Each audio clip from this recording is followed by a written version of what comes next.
ये कौम जानती है कि नवाज शरीफ साहब 3 दफा सुप्रीम कोर्ट गए थे।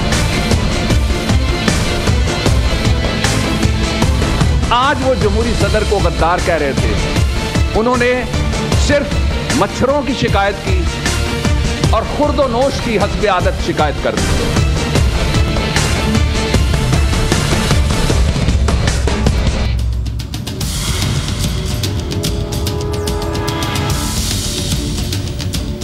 अस्सलाम वालेकुम नाजरीन, आप देख रहे हैं पाकिस्तान आज रात और मैं हूं शहजाद इकबाल। नाजरीन, आज सुप्रीम कोर्ट में मेमो गेट स्कैंडल की समाअत हुई। दरख्वास्त जो है इस समाअत के हवाले से वो खुद PMLN के कायद मियां नवाज शरीफ और PMLN के जो दूसरे अहम रहनुमा हैं उन्होंने जमा कराई थी। और आज 9 रुकनी बेंच जब बैठा तो उन्होंने कुछ अहम फैसले किए हैं जिन पर हम बात करेंगे इस प्रोग्राम में। इसके अलावा नवाज शरीफ साहब खुद कोर्ट में हाजिर भी हुए और उन्होंने दलाइल भी दिए। वो दलाइल क्या थे इस पर भी हम बात करेंगे। आज जो कमरा नंबर 1 है सुप्रीम कोर्ट का, उसमें काफ़ी सारे कारकुन जो है नून लीग के मौजूद थे।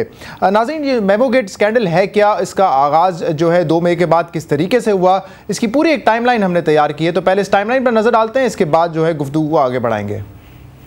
पाकिस्तानी निजात अमरीकी ताजिर मंसूर एजाज की जानिब से माइक मिलन को लिखे गए मुतनाज़ मेमो का किस्सा साबिक़ सफ़ीर हुसैन हक्कानी की जानिब से इस्तीफ़े के बाद अगरचे ख़त्म न हुआ, ताहम उनका इस्तीफ़ा इस किस्से में एक अहम मोड़ पैदा कर गया।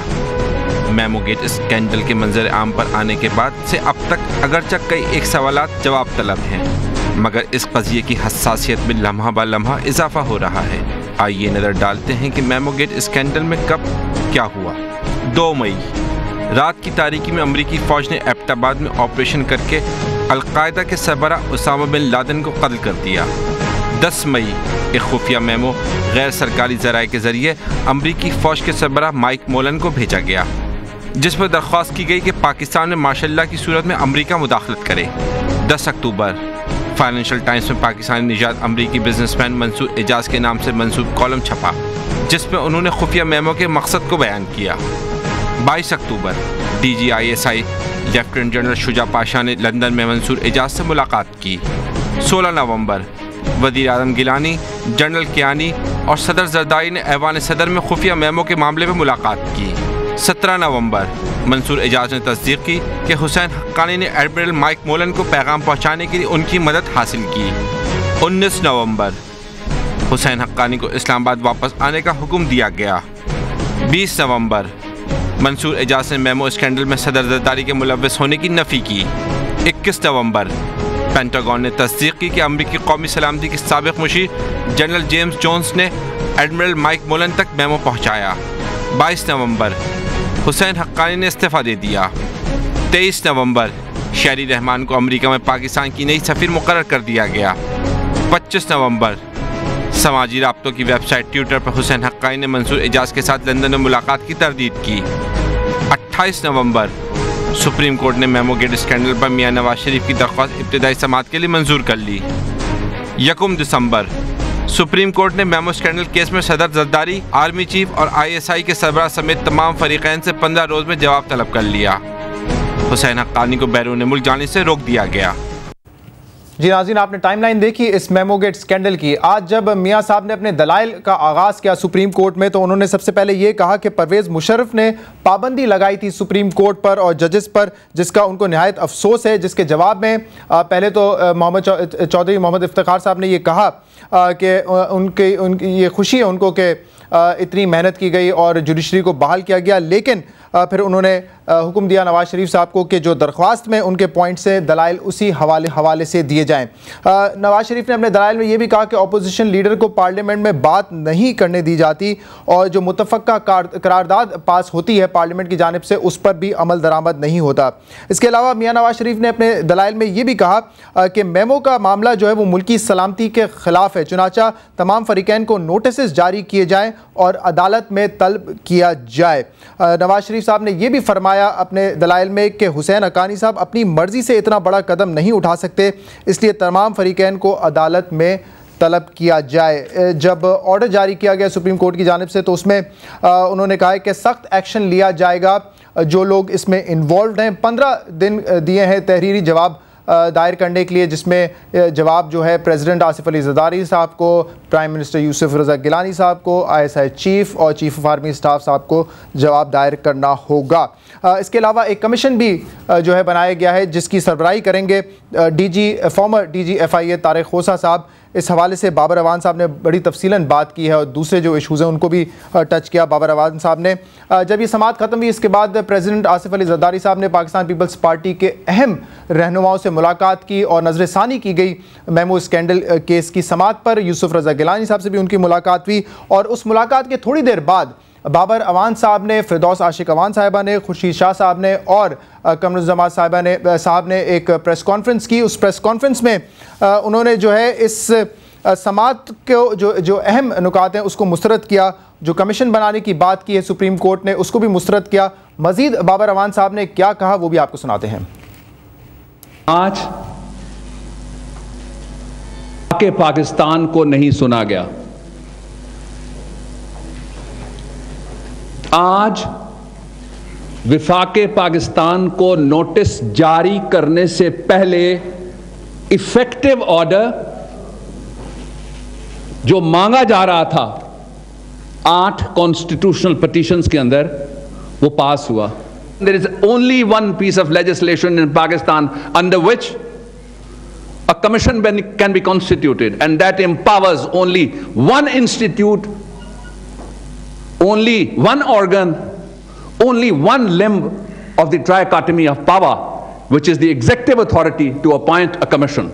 वो पाकिस्तान की बका का जामिन है, वो पाकिस्तान का लेजिटिमेट प्रेसिडेंट है। आज पंजाब के वजीर आला के बड़े भाई ने उसको गद्दार करार दिलवाने के लिए बांग्लादेश मॉडल का एक्ट 1 खेला।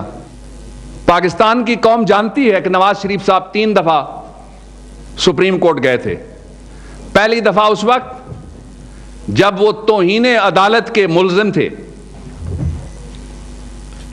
और तौहीने अदालत के उस मुल्जिम साहब ने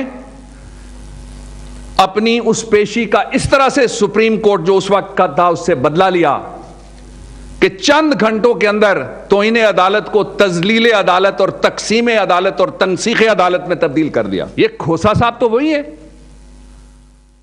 जिनको रिटायरमेंट से पहले मर्जी की जगह पे इस गवर्नमेंट ने नहीं लगाया था। ये इंसाफ करेंगे,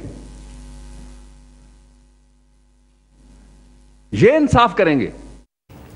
नाज़रीन, आपने बाबर अवान साहब की गुफ्तगू सुनी। उनकी गुफ्तगू से ये जाहिर होता है कि पाकिस्तान पीपल्स पार्टी को खदशा है कि नवाज शरीफ साहब और जुडिशरी मिलकर जो है पीपल्स पार्टी को अटैक कर रही है। उन्होंने इस चीज़ का भी जिक्र किया कि बांग्लादेश मॉडल का एक्ट 1 जो है वो आज अदालत में खेला गया। नाज़रीन, एक बड़ा इंपॉर्टेंट चीज़ ये भी है जिस पर हमें गौर करना चाहिए कि जब NRO केस था तो उसके हवाले से पिटिशन चीफ मिनिस्टर शहबाज शरीफ साहब ने दायर की थी। उसके बाद जब नैब चेयरमैन की तकर्री का इशू आया तो चौधरी निसार अली खान साहब ने जो है दरख्वास्त दायर की थी। नाउ इस इशू पर मेमो गेट स्कैंडल इशू पर नवाज शरीफ साहब खुद जो है वो दरख्वास्त गुजार हैं और आज वो अदालत में मौजूद थे। इसकी सिग्निफिकेंस कितनी ज़्यादा है इस पर भी हम प्रोग्राम में बात करेंगे। एक अहम फैसला आज ये भी किया गया है कि हुसैन अकानी साहब जो है वो मुल्क छोड़कर नहीं जा सकते, उन पर पाबंदी आयद कर दी गई है। नाज़रीन, आज के प्रोग्राम में हमें ज्वाइन किया है इकबाल ज़फ़र झगड़ा साहब ने। आप मरकज़ी रहनुमा हैं पाकिस्तान मुस्लिम लीग नून के, हमारे साथ इस्लामाबाद से मौजूद हैं। बहुत बहुत शुक्रिया प्रोग्राम में हमें ज्वाइन करने के लिए। APML के रहनुमा फवाद चौधरी साहब भी हमारे साथ प्रोग्राम में मौजूद हैं, हमें ज्वाइन कर रहे हैं लाहौर से। आपका भी बहुत बहुत शुक्रिया फवाद चौधरी साहब प्रोग्राम में हमें ज्वाइन करने के लिए। और हमारे तीसरे मेहमान शौकत बसरा साहब, आपका ताल्लुक है पाकिस्तान पीपल्स पार्टी से, आप मेंबर हैं प्रोविंशियल असेंबली के। बहुत बहुत शुक्रिया हमें प्रोग्राम में ज्वाइन करने के लिए। बसरा साहब, मैं आगाज़ आपसे करूँगा प्रोग्राम का। ये जो प्रेस कॉन्फ्रेंस की है बाबर अवान साहब ने आज की समाअत के बाद और इसके बाद जब ज़रदारी साहब की मीटिंग हुई पाकिस्तान पीपल्स पार्टी के अहम रहनुमाओं के साथ, तो इसमें एक पैनिक सिचुएशन नज़र आई, घबराहट सी नज़र आई इस समाअत के बाद। क्या यही फीलिंग है कि पीपल्स पार्टी में कि निशाना बनाया जा रहा है इस वक्त पाकिस्तान पीपल्स पार्टी को? इसमें उन्होंने जिक्र भी किया कि 3 वज़राए आज़म जो है उनको शहीद किया गया है एक सूबे से।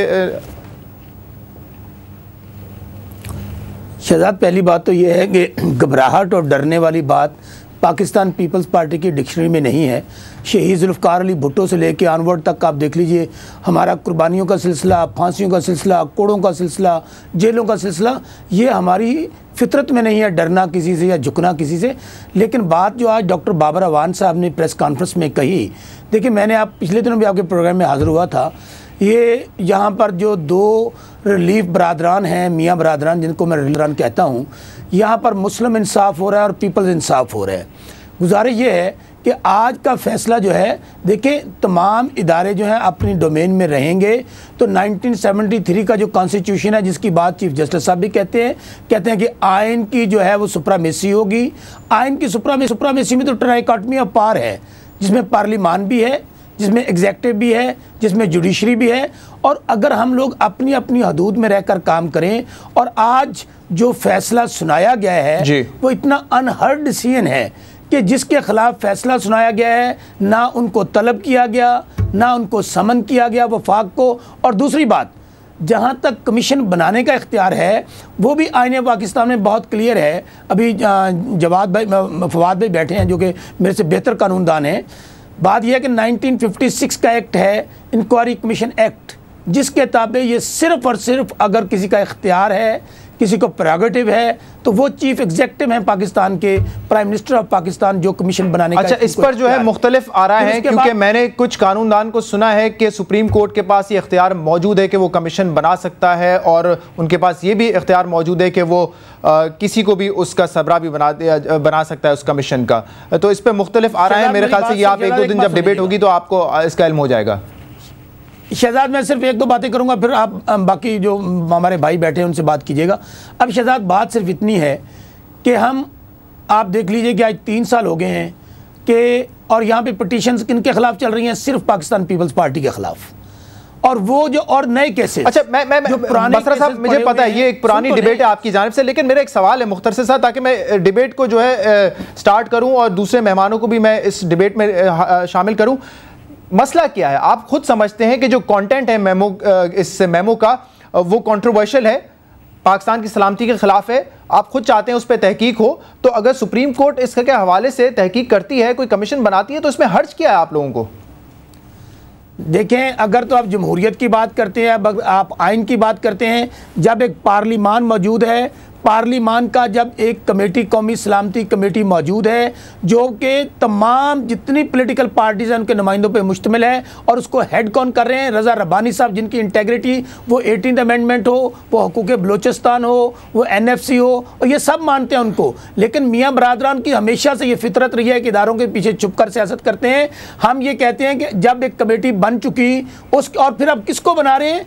उस शख्स को जो पहले से कंट्रोवर्शियल है। ये कौन है? जिसका एक भाई चीफ सेक्रेटरी पंजाब है। लेकिन शौकत बसरा साहब, ये इदारा भी जमहूरियत का हिस्सा है, ये इदारा भी जमहूरियत का हिस्सा है, तो उसके पीछे छुपकर वार करने वाली तो बात समझ नहीं आती। मैं चाहता हूं कि झगड़ा साहब से भी जो उनका पॉइंट ऑफ व्यू ले लूं। झगड़ा साहब, बाबर अवान साहब की प्रेस कॉन्फ्रेंस हुई, क्या आप एक्सपेक्ट कर रहे थे कि इस तरीके का रिएक्शन आएगा पाकिस्तान पीपल्स पार्टी की जानिब से?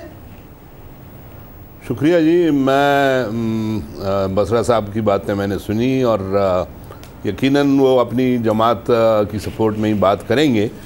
जो आपका सवाल है, मुझे यानी यकीन करें, मुझे अफसोस भी हुआ और हैरत भी हुई बाबर अवान की प्रेस कॉन्फ्रेंस सुनकर, क्योंकि एक तरफ तो ये ख़ुद दावा करते हैं कि जी हम जमहूरियत पे यकीन रखते हैं, हम इदारों पे यकीन रखते हैं, हम अदलिया के हर एक फ़ैसले का एहतराम करते हैं, अदलिया को हम सुप्रीम समझते हैं, लेकिन उसके बावजूद आज अदलिया ने, बसरा साहब ने कहा कि उन्होंने फ़ैसला दिया। फ़ैसला अभी नहीं दिया जी, ये तो एक प्रिलिमिनरी ऑर्डर उन्होंने फ्रेम किया है, जो हमने प्रेयर, हमारी जो प्रेयर थी उस पे। नहीं झगड़ा साहब, मैं देखिए भाई, आप झगड़ा साहब, मैं इस बात पे आपसे इत्तेफाक नहीं करता।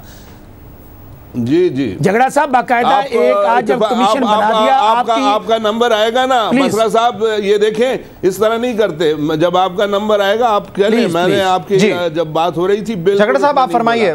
तो this is not good, let us do it properly, और अच्छे उसमें होना चाहिए। जो भी बात होती है उसको हम अगर अच्छे राय में लाएंगे, और एक दूसरे को ये नहीं कि नीचा दिखाने वाली बात नहीं, लेकिन हकायक पे बात अगर हो जाए तो बड़ी अच्छी रहेगी।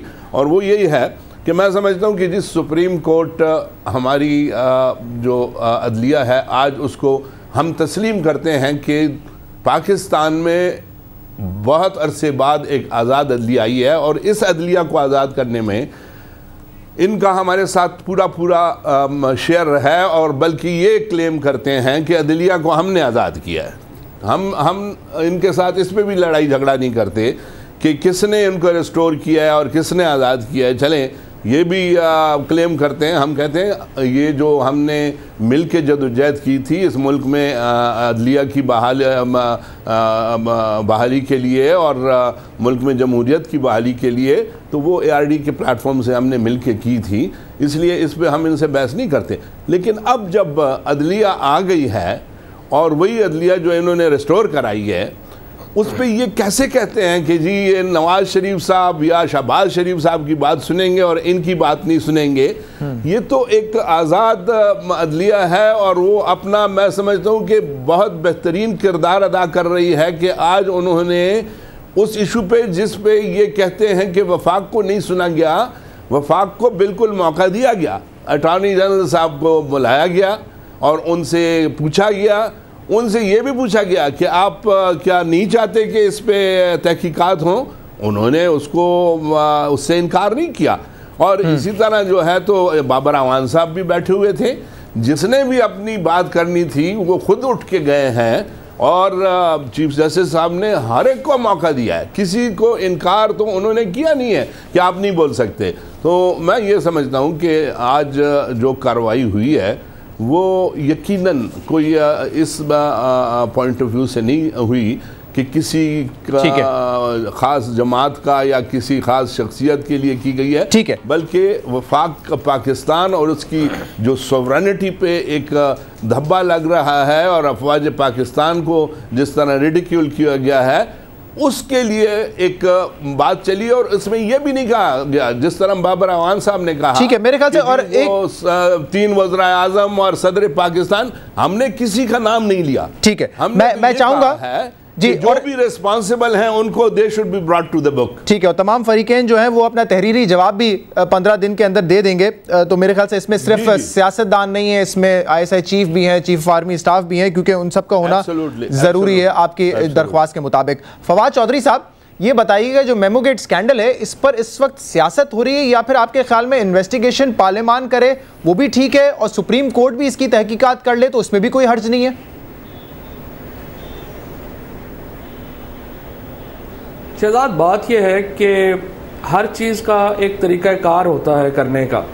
सुप्रीम कोर्ट के जब चीफ जस्टिस साहब और बाकी जजेस बहाल हुए हैं तो चीफ जस्टिस साहब के पास बड़ा ये मौका था कि वो एक ऐसे इदारे के तौर के ऊपर सुप्रीम कोर्ट को पाकिस्तान के अवाम के सामने पेश करते जिसकी इम्पार्शलिटी के ऊपर कोई आदमी शक ना करे।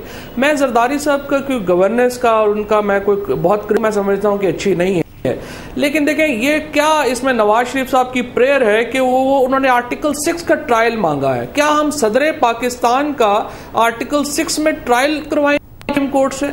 और क्या हम ये चाहेंगे कि पाकिस्तान के सदर को गद्दार करार दे दिया जाए? अगर आसिफ जरदारी से बहुत इख्तलाफात के बावजूद जब पाकिस्तान खप्पे का नारा आसिफ जरदारी ने लगाया था ना, जब पूरा सिंध पाकिस्तान ना खप्पे का नारा लगा रहा था, इसीलिए नवाज शरीफ साहब को जो सुप्रीम कोर्ट इस्तेमाल कर रहे हैं, नवाज शरीफ साहब जब से जजेस बहाल हुए हैं, वो एक ऐसा कह लें कि सियासी गलती है नवाज शरीफ साहब की और जो इस्तेमाल हो रहे हैं उनकी उससे बड़ी कि उसके नतीजे में एक पूरा इदारा कंट्रोवर्शियल हो गया है। सवाए जफर इकबाल झगड़ा साहब के पाकिस्तान की तमाम जो पार्टीज हैं वो सुप्रीम कोर्ट के चीफ जस्टिस साहब और सुप्रीम कोर्ट के कंडक्ट के ऊपर तनकीद करती हैं। और आप देखिए कि जो पाकिस्तान की जो ये केस भी हुआ है इसमें क्या हुआ है, एक 17 रुकनी पार्लियामेंट की कमेटी है उसको ये रेफर हुआ है मामला। वो कमेटी जो है वो अपना प्रोब अभी शुरू ही नहीं किया उन्होंने, और यहां पर आज सुप्रीम कोर्ट में एक मुकदमा आता है जिसमें नवाज शरीफ साहब और उनके तमाम जो बाकी हवारी हैं वो कोर्ट रूम में जाकर अपने असले के साथ जो गार्ड्स हैं उनको अपने गार्ड्स को असले समेत कोर्ट रूम में जाते हैं। उसके बाद तमाम मुस्लिम लीग के लीडरों को यह मौका दिया जाता है कि वो सुप्रीम कोर्ट के अंदर तमाम मीडिया के सामने अपनी सियासी तकारीर फरमाएं। वो फरमाते हैं और उसके बाद अच्छा, लेकिन आज जब सियासी तकारीर करने की कोशिश हुई है नहीं मिलती पूरे तो फिर चीफ जस्टिस ऑफ पाकिस्तान ने जो है सियासी तकारीर करने से मना भी किया है। मैंने भी इसकी एक मिसाल दी जब उन्होंने शुक्रिया अदा किया कि आप लोगों के, मुझे खुशी है कि सब लोगों ने पूरा मुकदमा है, ये जो पूरा मुकदमा है यही एक सियासी तकरीर के ऊपर मबनी है। ठीक है, मुझे फवाद साहब मुझे एक ब्रेक लेना है, मुझे ब्रेक लेना है, मैं मौका देता हूँ, मुझे एक ब्रेक लेना है। इस ब्रेक के बाद नाज़रीन हम प्रोग्राम में जो है मजीद बात करेंगे। ज़फ़र झगड़ा साहब भी कुछ ऐड करना चाह रहे हैं, फवाद चौधरी साहब भी यकीनन अपनी बात मुकम्मल करेंगे। ब्रेक के बाद आपके सामने हाजिर होते हैं, हमारे साथ रहिएगा।